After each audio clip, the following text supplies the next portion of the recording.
Our intro music is provided by Kevin MacLeod at Incompetech.com. You're listening to my friend Gary Anderson on Night Dreams Talk Radio, the best in paranormal radio. Well, hi, everybody. This is Gary down at the compound, down at the harbor. Ooh, what can I say? I woke up this morning. I'm not feeling too good, but we're going to do the show anyway. Tonight, we have Olav on. We're going to be talking about UFOs and all this stuff right after this. Please check out the Night Dreams Talk Radio website at www.nightdreamstalkradio.com. Also, if you want to keep our show free of advertising, just hit the donate button. Give a buck or two. Remember, all prior shows are always free to listen to. We at Night Dreams Talk Radio thank you for your support. Well, the fire in California has done so much damage and it's taken people's lives. I don't know what is going to, end up with it and how many more people will end up dying or they'll find dead from it.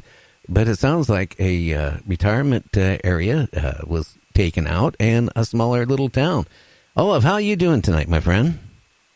I'm doing all right. How are you? I could be doing better, but hopefully by the weekend I'll feel good again. Well, I hope you feel better. No, I don't trust doctors. Very seldom go to doctors, and when I do, this is what happens. So, why don't you tell the folks a little bit about that fire that's going on? I noticed today in one of your pictures you're wearing a mask, and I tell you, I wouldn't want to be outside running around. Yeah, I mean, it's a huge fire. I think it's like 35% contained. Like 100 and something thousand acres are burned. I guess at the height of it, when it first started, it was burning 60 to 80 acres per minute. So that's about 60 to 80 football fields per minute. Yeah, and it ripped through a couple small towns, and basically those towns don't exist anymore. It's still going. I guess it's heading toward Oroville now. But it's nasty. Our air quality here was 264, 270. which is very unhealthy. 300 is considered hazardous. Oh, yeah. So, we don masks and 95 masks. Yeah. What's the temperature like right there where you're at? It's in the 60s. Well, now it's dropping because it's nighttime, but it was in the 60s all day. It wasn't particularly hot. Well, I'm glad. It was very smoky. I'm glad I don't live there. It was bad enough this summer up here where I live. We went through about a week of, it looked like endless fog. And if you went outside and did anything, you started hacking your lungs out. Yeah, that's why I was wearing the mask. I was walking the dog, so I figured I better wear my mask. So, well, tonight we're going to be talking about UFOs and all this cool stuff all month long. So if you want to start into something, I'll just follow along with you.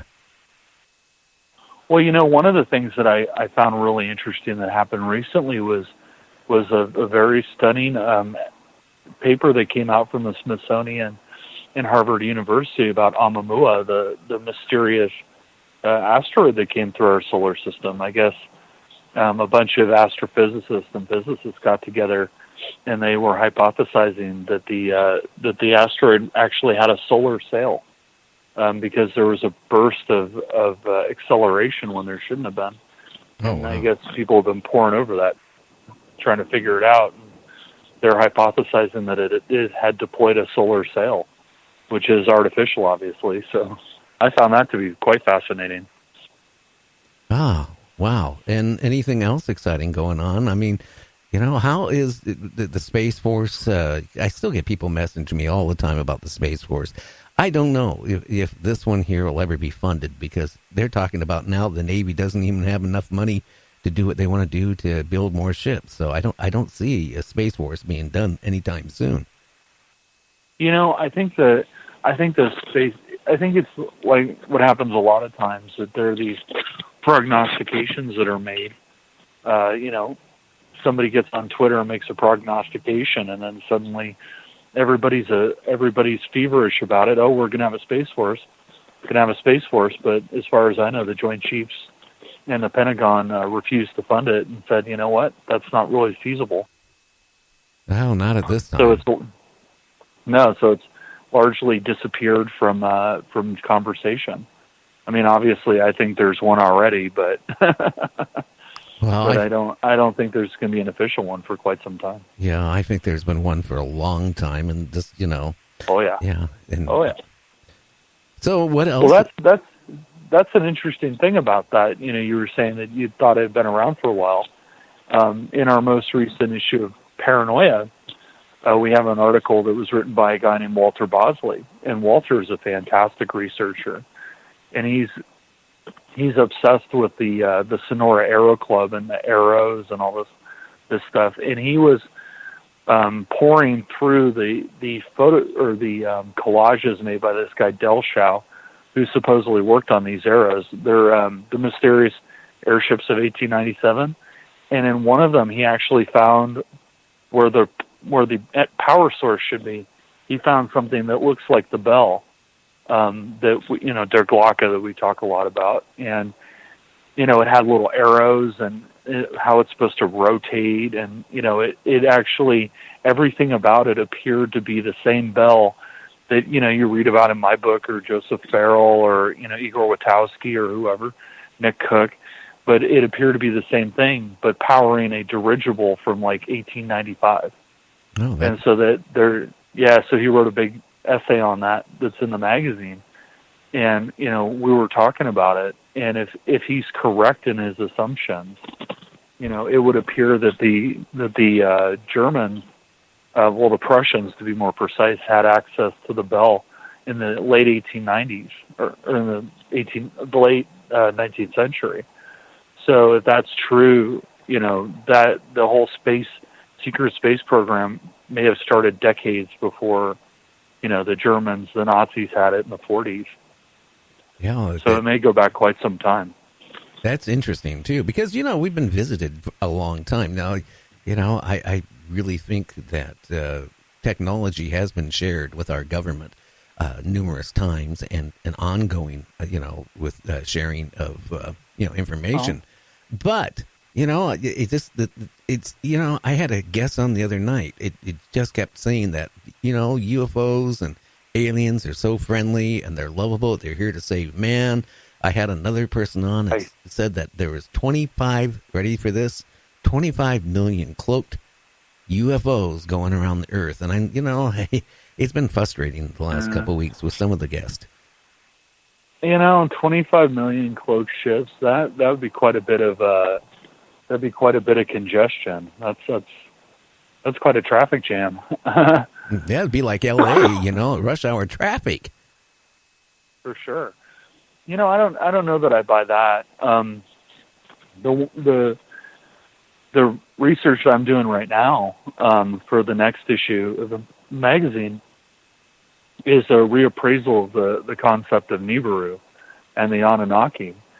And speaking of ancient high-tech civilizations, and I had written a chapter in one of Tim Beckley's books, The Ark of the Covenant and Other Secret or Other Ancient Advanced Weaponry, where I argued that there's a thing in the Mahabharata. There's a story about these two brothers that fight. Their father was the king of this area, and he dies, and they decide to fight for the throne. And the Mahabharata describes this cataclysmic war between them.